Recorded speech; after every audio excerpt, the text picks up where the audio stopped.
Hello students, hopefully आप सभी लोग अच्छे होंगे। सो क्लास 9th का चैप्टर 6 ना, 5th चैप्टर जो है मैंने छोड़ दिया, ठीक है ना। उसमें यूक्लिड एक्सियम्स है, पोस्टुलेट्स है, तो उनको कभी कर लेंगे, ठीक है ना। थोड़ा सा वो थ्योरेटिकल पोर्शन है, क्वेश्चंस भी कम बनते हैं। हालांकि यूजफुल टॉपिक है तो मैं जरूर बनाऊंगा, मैं बोल रहा हूँ, प्रॉमिस कर रहा हूँ। बट जो इम्पोर्टेंट टॉपिक्स हैं जिनका यूज आगे भी होगा, और आप कोई भी एग्जाम्स दें जहाँ पे अगर ज्योमेट्री आपका सिलेबस है, तो ये सब जो टॉपिक्स हैं, लाइंस एंड एंगल्स, यहाँ से 1 से 2 क्वेश्चंस, ट्रायंगल्स, तो बड़े ये इंपॉर्टेंट टॉपिक्स हैं, तो इनको करेंगे। तो चैप्टर 6 में स्टार्ट कर रहा हूँ। इस वीडियो में बने रहिएगा। 2 से 3 वीडियोज में ये पूरा जो आपका एक्सरसाइज 6.1 है ना, इसके लिए जो कॉन्सेप्ट की जरूरत है मैं इसको कंप्लीट भी कर दूंगा, क्योंकि छोटे छोटे इंपॉर्टेंट डिफिनीशंस हैं।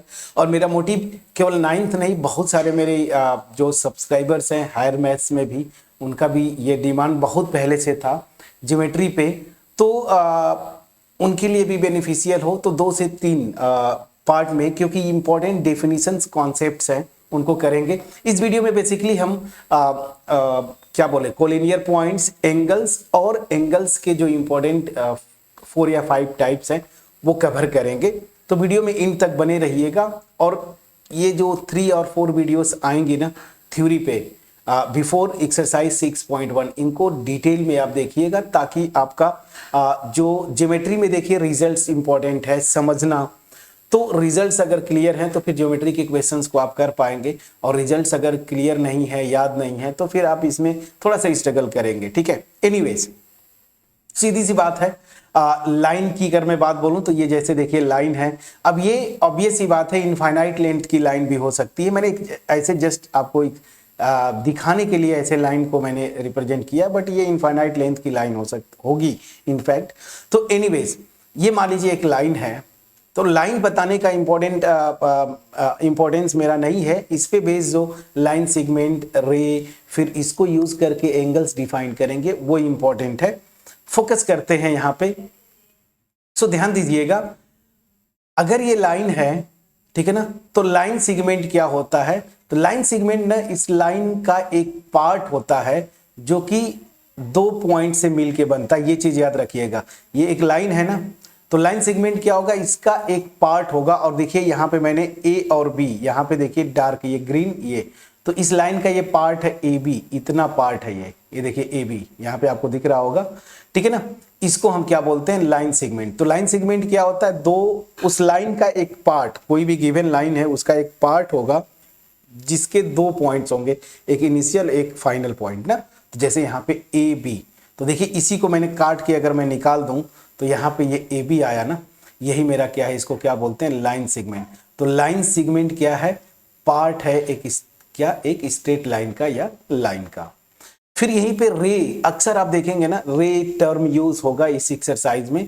तो रे भी क्या है? इसी लाइन का एक पार्ट है, लेकिन इस लाइन का केवल एक पॉइंट लेगा। जैसे देखिए यहाँ पे ए, ये लाइन है, इसका एक पार्ट है, और ना एक ऐसे, मतलब एक ऐसा कुछ, मतलब ए भी एक तरह से बोले तो लाइन सेगमेंट की तरह ही होता है। बट क्या होगा कि इस लाइन का एक पॉइंट, जैसे ए, और यहां से फिर एक ऐसे इस तरह से एक पार्ट निकला हुआ है, तो यहाँ पे इसको चाहे तो आप नाम दे सकते हैं बी। तो ए बी ये क्या है? एक रे है, बट जो लाइन है ना उसका, उस पे केवल एक पॉइंट ए बस। तो ये भी एक पार्ट है, बट केवल एक पॉइंट होगा उस लाइन का यहाँ पे, ठीक है। जैसे देखिए ए से ऐसे आपने ड्रॉ कर दिया तो ए बी, ये एक रे हो गया। लेकिन लाइन सेगमेंट क्या होता है? कंप्लीटली इसी लाइन का पार्ट होता है, काट के निकाल देते हैं, ऐसा समझिएगा, ठीक है। चलिए, तो ये बेसिक डिफिनीशन थे, ये एक्चुअली ये हम पहले भी कर चुके हैं पीछे की क्लासेस में। अब आते हैं कोलिनियर पॉइंट्स। 3 या मोर पॉइंट्स को कोलिनियर कब बोलते हैं? जैसे ये ए बी और सी, ये 3 पॉइंट्स हैं। अगर ये पॉइंट्स, तीनों पॉइंट्स इस एक लाइन पे लाई करते हैं ना, तो हम क्या बोलते हैं कि ये कोलिनियर है। अब ये सी बात है, नाम सजेस्ट करता ना, कोलिनियर मतलब एक ही लाइन पे स्थित जो है 3 या मोर पॉइंट्स को हम क्या बोलते हैं? Collinear points.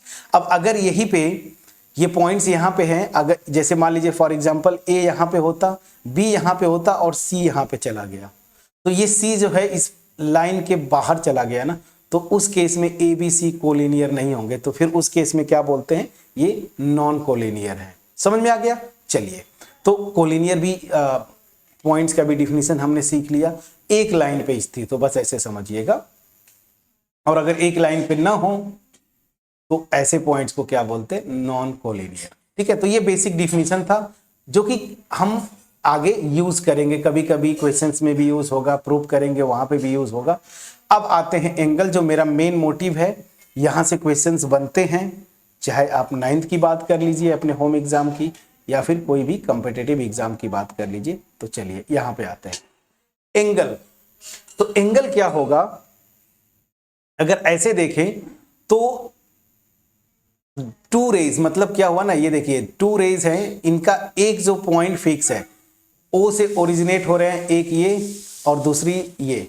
तो यहां पे क्या हुआ, एक को बोलते हैं आर्म 1, दूसरे को क्या बोलते हैं, आर्म 2।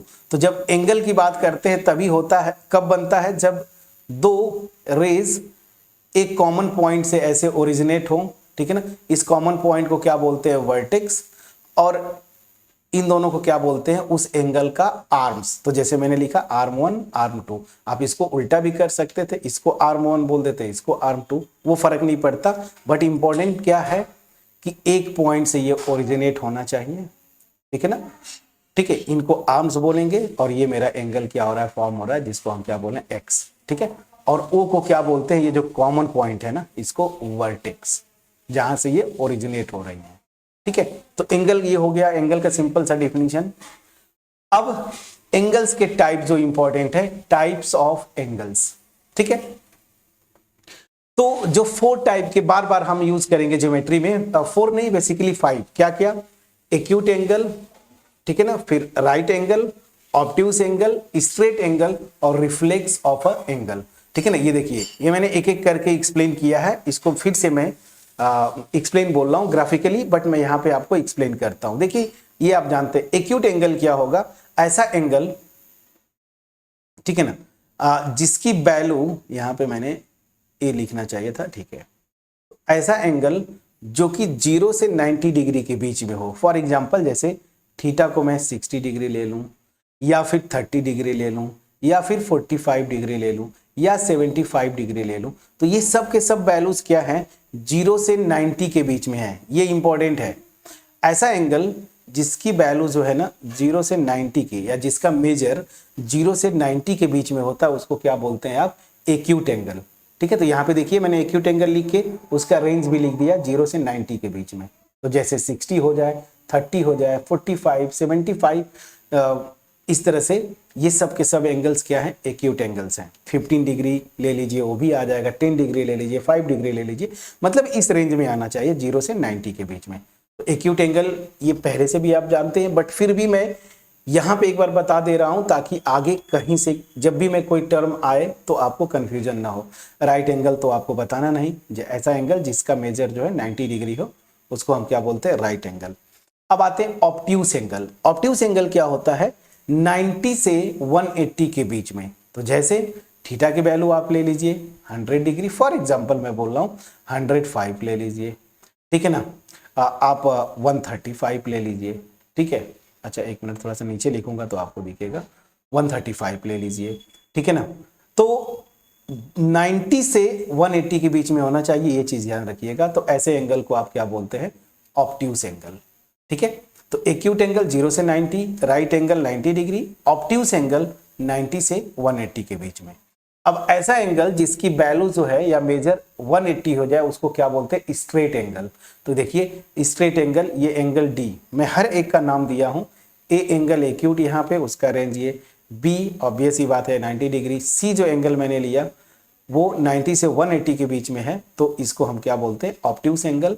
स्ट्रेट एंगल को मैंने नाम दिया डी, ये क्या है, इसका मेजर देखिए 180, आपको पता है ये 180। तो स्ट्रेट एंगल जब भी आए मतलब 180। यहां पे आप एक्सरसाइज में देखेंगे ना, ये टर्म बार बार यूज होता है, रिफ्लेक्स ऑफ अ एंगल ना। तो ये क्या होता है समझिएगा, रिफ्लेक्स एंगल की बात करें तो 180 से 360 के बीच में होगा, ठीक है ना। क्या 180 से 360 के बीच में आएगा, अगर इसको मैंने नाम ई दिया है तो 180 से 360 के बीच में आएगा रिफ्लेक्स एंगल। क्लियर? तो चलिए, ये था कुछ बेसिक कॉन्सेप्ट्स, ठीक है ना।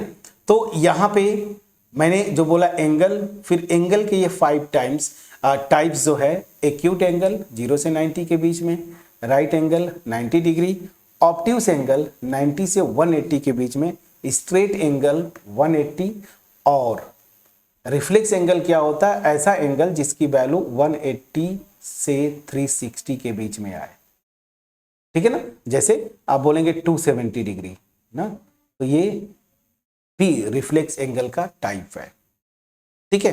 तो जनरली क्वेश्चन में क्या बोलते हैं कि किसी एंगल को देके और बोलेंगे कि उसका रिफ्लेक्स एंगल निकालो, ठीक है।